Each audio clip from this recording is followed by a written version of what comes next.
Assalamualaikum warahmatullahi wabarakatuh. Bismillahirrahmanirrahim. Alhamdulillahirabbil alamin wa bihi nasta'in ala umuri dunya waddin. Wassalatu wassalamu ala asyrafil anbiya'i wal mursalin wa ala alihi wa sahbihi ajmain. Amma ba'du. Pertama-tama, marilah kita panjatkan puji dan syukur akan kehadirat Allah Subhanahu wa taala. Pada kesempatan hari ini kita masih diberikan nikmat sehat, nikmat selamat, sehingga dapat berkumpul pada perkuliahan hari ini. Salawat serta salam tak lupa kita haturkan kepada baginda Nabi besar Nabi Muhammad Sallallahu Alaihi Wasallam.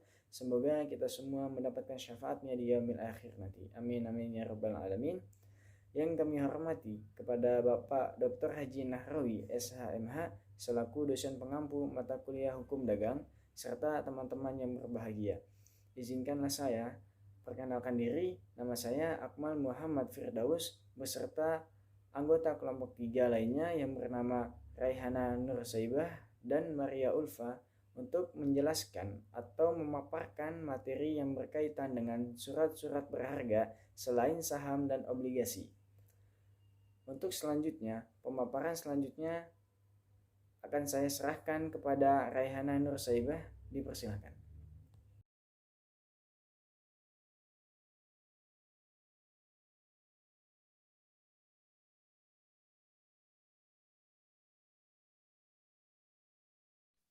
Bismillahirrahmanirrahim. Di video ini akan membahas mengenai sebuah hal yang dimiliki oleh sebagian orang, yaitu surat berharga.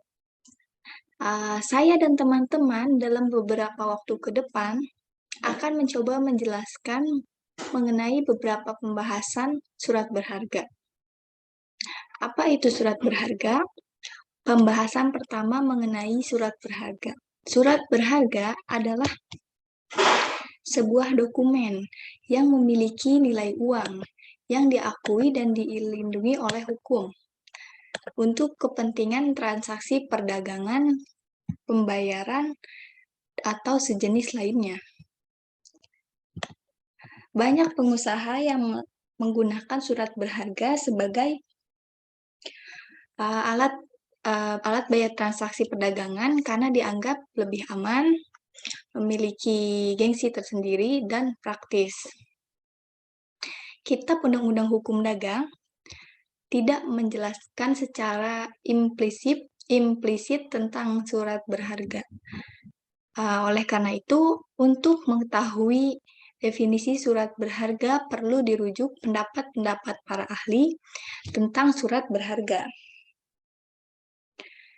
Profesor Dr. Andes CST Kansil SH mendefinisikan surat berharga ialah surat bernilai uang yang diciptakan bagi keperluan efisiensi pembayaran yang diakui dan dilindungi hukum bagi keperluan transaksi perdagangan, pembayaran, penagihan, dan lain-lain.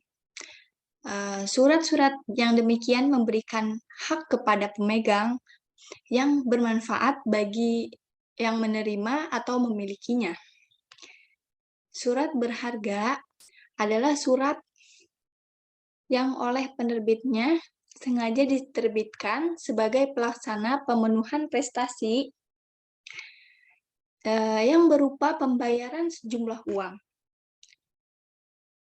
Akan tetapi, pembayaran itu tidak dilakukan dengan menggunakan mata uang, melainkan menggantinya dengan alat bayar lain berupa surat yang mengandung perintah kepada pihak ketiga atau pernyataan sanggup membayar kepada pemegang surat.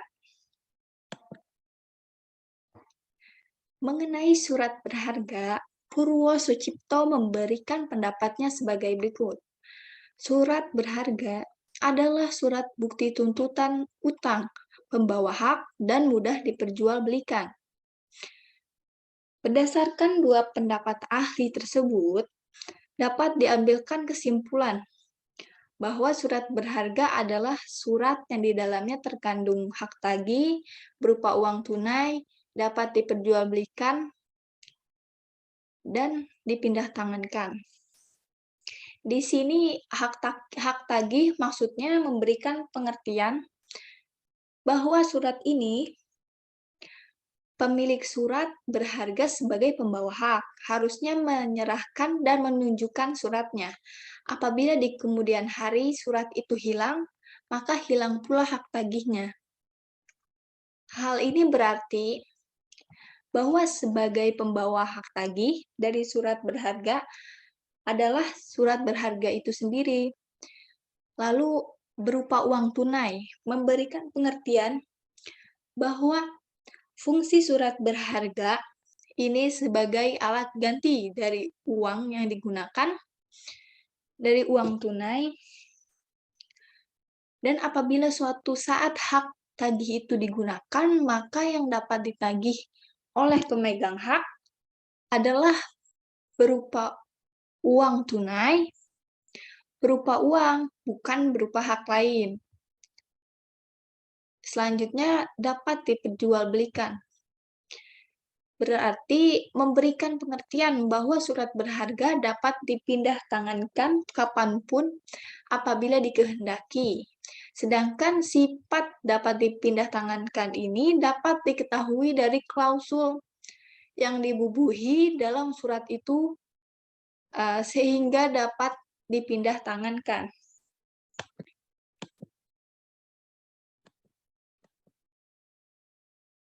Lalu klausula dalam surat berharga. Yang pertama, atas tunjuk, peralihannya dengan cara penyerahan surat berharga tersebut tanpa prosedur formal. Yang kedua, atas pengganti. Penyerahannya dengan cara endorsement dan penyerahan surat berharga tersebut. Klausul atas tunjuk dan atas pengganti. Salah satu fungsi surat berharga adalah alat untuk memindahkan hak tagih, yang artinya dapat diperjualbelikan atau dipindah tangankan kepada pemegang berikutnya setiap saat apabila dikehendaki oleh pemegangnya.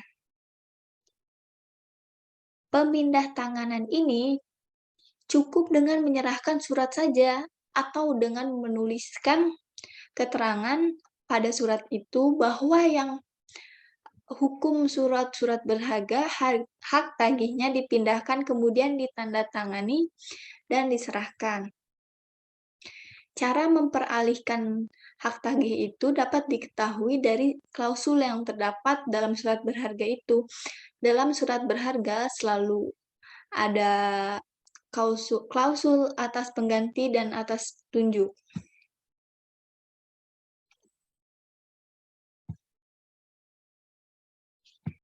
Baiklah, saya akan memperkenalkan diri saya terlebih dahulu. Nama saya Maria Ulfa, NIM 027. Yang nantinya saya akan melanjutkan pembahasan yang masih berkaitan dengan klausul dalam surat berharga. Nah, apa sih klausul dalam surat berharga itu? Klausul atas tunjuk adalah terjemahan dari istilah aslinya dalam bahasa Belanda yaitu aantunder. Nah, bahasa Inggrisnya juga bisa disebut dengan toebearer. Nah, istilah atas tunjuk di sini yaitu sebagai terjemahan dari aantunder yang tadi, yang sebenarnya itu lebih tepat. Lalu, kenapa demikian gitu dikatakan lebih tepat? Karena bagi pemegang yang akan memperoleh tagihan tidak cukup bila hanya membawa surat itu dan memperlihatkannya kepada pihak terkait. Nah, jadi untuk memperoleh tagihan itu tidak cukup bila hanya memperlihatkan atau menunjukkan kepada pihak terkait. Nah, kemudian pihak terkait baru akan membayarnya apabila seseorang pemegang yang membawa surat itu tanpa menunjukkan dan menyerahkannya. Jadi, menunjukkan dalam arti yuridis di sini yaitu menurut hukum dagang berarti memintakan pembayaran. Nah, jadi siapa saja yang memegang dan menunjukkan surat itu, dialah yang berhak mendapatkan pembayaran. Nah, dari penjelasan di atas, ini tuh atas isi perikatan dasarnya. di sini tuh Sketelma menggolongkan surat atas tunjuk dan atas pengganti menjadi 3 golongan. Yaitu yang pertama ada Zaken Rechelige Papyrien atau surat-surat yang bersifat hukum kebendaan. Nah, yang kedua ada Litmetscapes Papyrien, yaitu surat-surat tanda keanggotaan dari suatu persekutuan. Nah, yang ketiga ada Schuld for the Rings Papyrien atau surat-surat uang tagihan utang, surat-surat tagihan utang. Itu yang disebut dengan Schuld for the Rings. Nah, yang selanjutnya yaitu mengenai dasar pengikatan. Nah, di sini dasar pengikatan itu berisi tentang pembahasan apa saja dasar hukum yang mengikat antara penerbit dan pemegang surat berharga. Nah, di sini ada 4 teori nih. Yang pertama ada teori yang dikenalkan oleh Zaffenbergen, yaitu yang teori pertama yaitu teori kreasi atau penciptaan. Nah, yang kedua ada teori kepantasan, yang ketiga ada teori perjanjian, dan yang keempat ada teori penunjukan. Sini saya akan menjelaskannya satu-satu. Yang pertama itu ada teori kreasi atau penciptaan. Teori ini pertama yaitu ada teori kreasi atau penciptaan. Nah, teori ini itu pada awalnya dikemukakan oleh seorang ahli yang bernama Ernst pada tahun 1839. Kemudian teori ini diteruskan oleh Kunze pada tahun 1857. Menurut teori ini, yang menjadi dasar hukum mengikatnya surat berharga antara penerbit dan pemegang adalah perbuatan menandatangani surat berharga tersebut. Jadi teori ini tuh mengatakan surat berharga tersebut dikatakan mengikat bila mana surat itu ditandatangani, atau di sini disebutnya menandatangani surat berharga itu.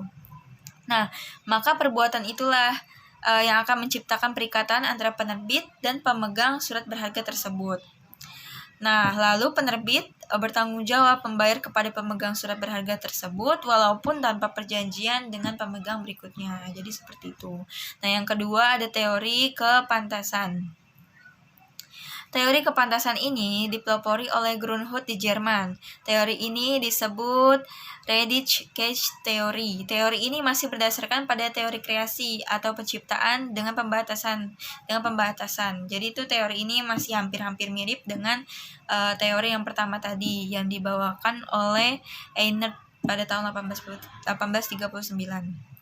Nah, hukum surat-surat berharga teori kreasi atau penciptaan menyatakan bahwa penerbit yang menandatangani surat itu tetap terikat untuk membayar. Keberatan terhadap teori ini adalah karena masih berdasarkan pada teori penciptaan bahwa penandatanganan surat berharga itu menimbulkan perikatan. Padahal sebenarnya pada prinsipnya pernyataan sepihak tidak mungkin menimbulkan perikatan jika tidak ada persetujuan antara pihak yang satu dengan yang lainnya. Jadi seperti itu. Nah, selanjutnya ada teori perjanjian.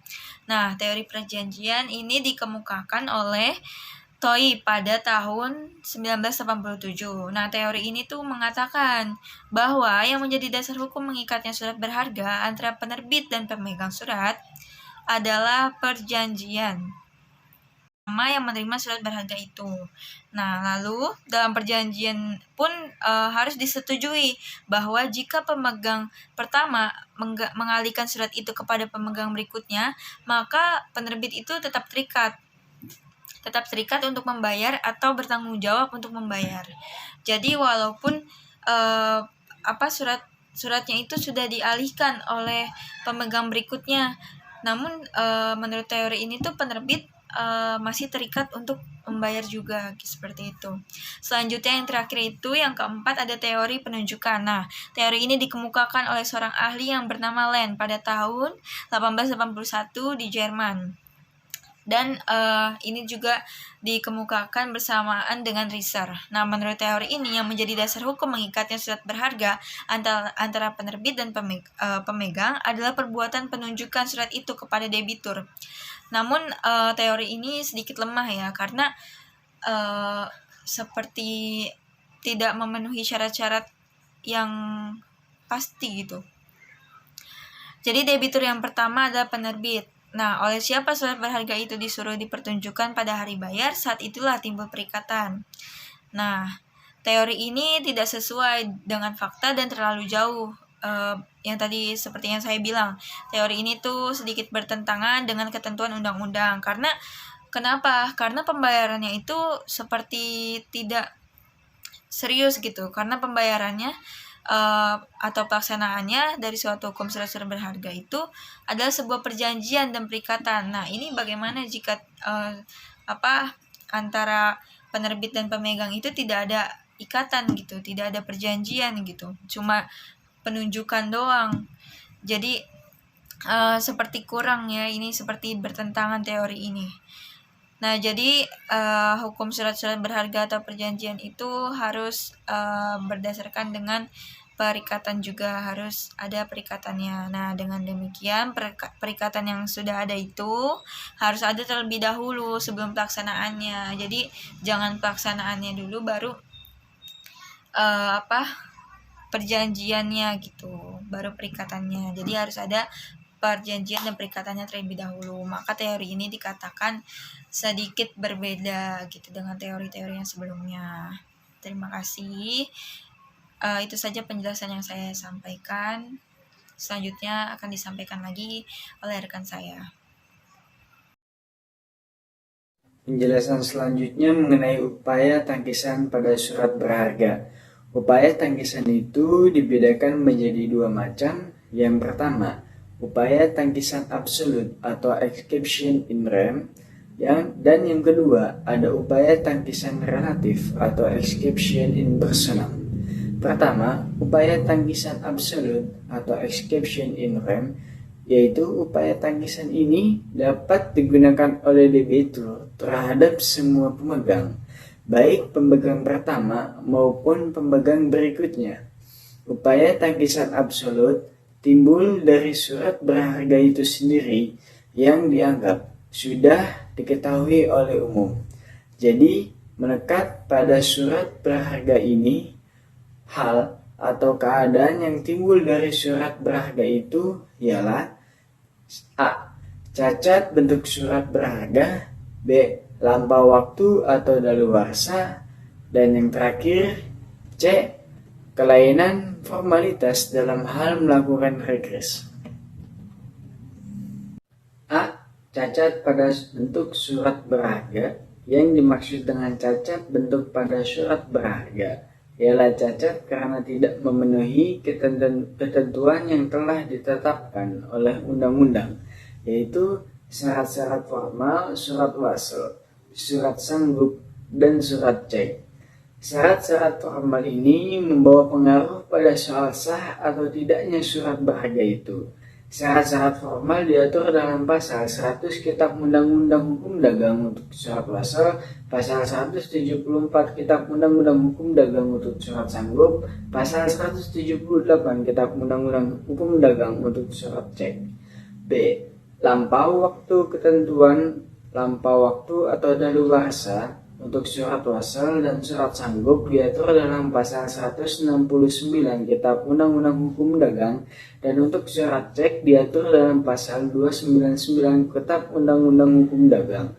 Menurut ketentuan pasal 169 Kitab Undang-Undang Hukum Dagang, segala tuntutan hukum yang timbul dari surat wasl hapus karena lampau waktu setelah lewat tenggang waktu. C. Adapun kelainan formalitas dalam regres. Kelainan formalitas dalam hal regres dapat juga dijadikan alasan untuk menggunakan tangkisan absolut. Jika surat berharga itu mendapatkan penolakan, akseptasi, atau penolakan pembayaran pada hari ditunjukkan atau pada hari bayar, maka pemegang dapat dilakukan hak regresnya guna memperoleh pembayaran kepada penerbit atau debitur-debitur lainnya. Untuk melakukan hak regres ini diperlukan suatu akta yang disebut akta protes atau non-akseptasi atau akta protes non-pembayaran yang dibuat otentik sebagai alat bukti. Hal ini dapat dilihat dalam pasal 143 ayat 1 Kitab Undang-Undang Hukum Dagang yang menyatakan bahwa penolakan akseptasi atau pembayaran harus dinyatakan dengan akta otentik atau protes non-akseptasi atau protes non-pembayaran. Adapun penjelasan selanjutnya yang kedua yaitu upaya tangkisan relatif atau exception in personam. Upaya tangkisan ini tidak dapat diketahui dari bentuk surat berharga itu, melainkan hanya dapat diketahui dari hubungan hukum yang terjadi antara penerbit dan salah seorang endosan yang mendahului pemegang terakhir. Khususnya dengan pemegang pertama, hubungan hukum mana lazim disebutkan perikatan dasar. Tangkisan relatif tidak boleh digunakan oleh debitur untuk menolak pembayaran terhadap pemegang surat berharga. Larangan menggunakan upaya tangkisan relatif ditentukan dalam pasal 109 dan 116 Kitab Undang-Undang Hukum Dagang untuk surat wasal dan pasal 199 Kitab Undang-Undang Hukum Dagang untuk surat cek. 5. Bentuk-bentuk surat berharga. Surat berharga dalam Kitab Undang-Undang Hukum Dagang. Yang A. Ada surat wasal. Menurut seorang ahli Mahmudin, wasal adalah jenis surat berharga atau surat tagihan yang merupakan sebuah perintah tertulis tidak bersyarat yang dikirim oleh penarik atau penandatanganan kepada pihak tertarik. Yang ke B, ada konsumen atau bill of lading. Konsumen atau bill of lading merupakan salah satu dokumen pengangkutan barang yang merupakan bagian dari surat berharga dalam pengangkutan melalui jalur laut yang diatur dalam pasal 506 Kitab Undang-Undang Hukum Dagang. Yang 3, ada cek. Pengertian cek secara umum yakni surat perintah tanpa syarat dari nasabah kepada bank yang memelihara giro nasabah tersebut untuk membayar sejumlah uang kepada pihak yang disebutkan di dalamnya atau pemegang cek tersebut. Yang keempat, ada surat sanggup atau promise. Surat sanggup adalah surat tanda sanggup atau setuju membayar sejumlah uang kepada pemegang atau penggantinya pada hari tertentu. Yang kelima, ada kwitansi atas tunjuk. Kwitansi atas tunjuk adalah surat yang ditanggali diterbitkan oleh penandatangannya terhadap orang lain untuk pembayaran sejumlah uang yang telah ditentukan di dalamnya kepada penunjuk atau atas tunjuk pada waktu diperlihatkan. Yang keenam, ada saham. Selanjutnya, ada surat berharga di luar Kitab Undang-Undang Hukum Dagang.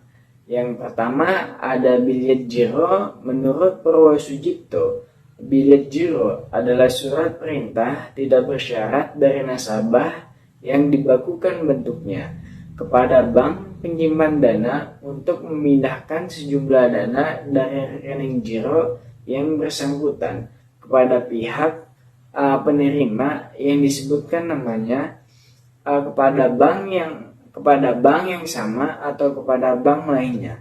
Yang terakhir ada obligasi. Demikianlah hasil pemaparan dari kelompok 3. Kurang lebihnya mohon maaf. Wassalamualaikum warahmatullahi wabarakatuh.